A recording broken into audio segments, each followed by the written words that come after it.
My name is Evelyn Richards. I am the Deputy SEO Editor at metro.co.uk and I'm 24 years old.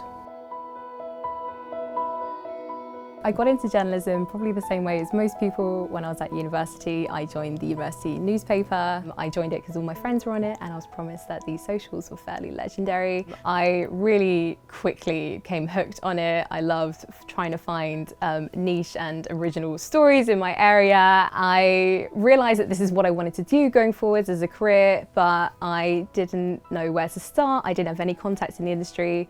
I wasn't doing a journalism qualification. I thought the best thing to do would be to start building a portfolio. I did this by launching a blog where I could showcase my writing. I also would then write articles for anyone and everyone who would greenlight my pitches. And one of these places offered me some SEO training, which I enthusiastically jumped on despite not even knowing what SEO stood for. And eventually it landed me a regular freelancing job on the Sun's SEO desk. It just opened doors for me, and one of the opportunities that arose was a job on the SEO desk at Metro. SEO stands for search engine optimization. How I explain it to people is that we're trying to create content that will rank as high as possible on Google for whatever term you are searching. So if you have a question, we want our articles to be at the very top of Google. We create our own content, which will be targeting searching terms. So this could be, when is the coronation? Or like, when is Mother's Day? Or it could be something about, how do I check my car is kind of ULEZ compliant. We're giving advice to other teams on how they can optimize their content. So this could be sort of content strategy plans, or this could be more just individual advice for individual articles. What's really exciting about being on the SEO desk is that you get to work across all of the desks. So it could be entertainment, it could be news. You basically have your fingers in just all of the pies. So your day is so varied. You don't know what you're going to be doing that day, but you get to be a part of it. You get to help the content planning. It's a bit of a mix of things that I'm doing. I couldn't just say it in one sentence.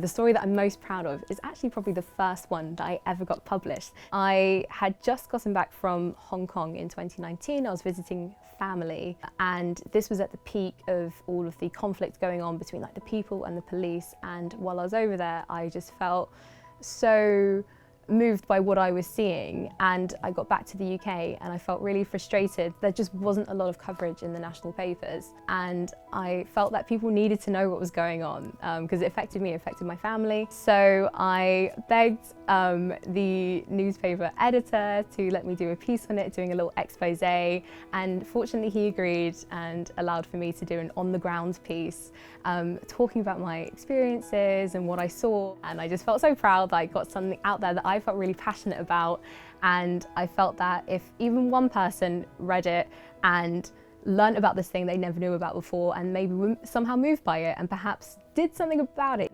I would consider that a success. A big part of our role is to keep an eye on what people are Googling, and if something's been Googled enough and it feels like something we want to jump on, we do. We've had a lot of interesting stories on our desk on why chainsaws were invented, on whether vanilla really comes from beaver glands. You do get some really strange terms, but you also get really good insight into kind of the psyche of people when stuff's going on. With all the sort of cost of living crisis, you can kind of see what issues are really impacting people, and then we're able to create content to really help them. I think a lot of people are quite bleak about the future of news. It's all about getting clicks and PVs and just creating content for the sake of ad revenue. I don't think that's quite true. If you're going to Google and all you're getting is articles that are just clickbait and they're just rubbish and useless and not actually helpful or answering your questions, you're less likely to use Google, and so it doesn't make sense for them to keep doing this. So I really think that the future, particularly of online news, will gear towards more the feature-length pieces, the original, niche, exciting, new, brilliant, well-written, well-researched, quality content.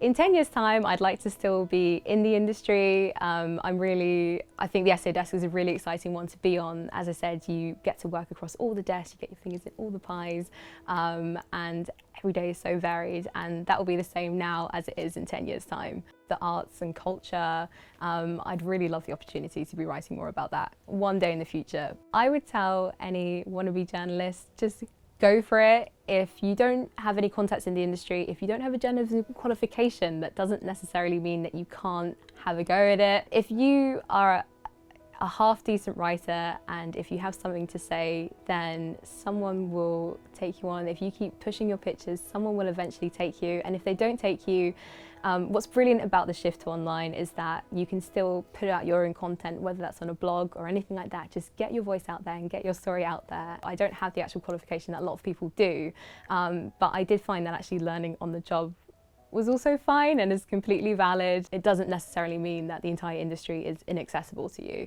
Journalism matters to me because it makes real changes to the world. Whether it's a hard-hitting news piece that holds the high-ups accountable for any corruption, whether it's an inspirational first-person piece that inspires you to do your first 5K or climb a mountain or raise money for a cause, or whether it's an SEO explainer reminding you that Mother's Day is coming up, no matter how big or small the sort of impact seems to be, you're making an actual difference.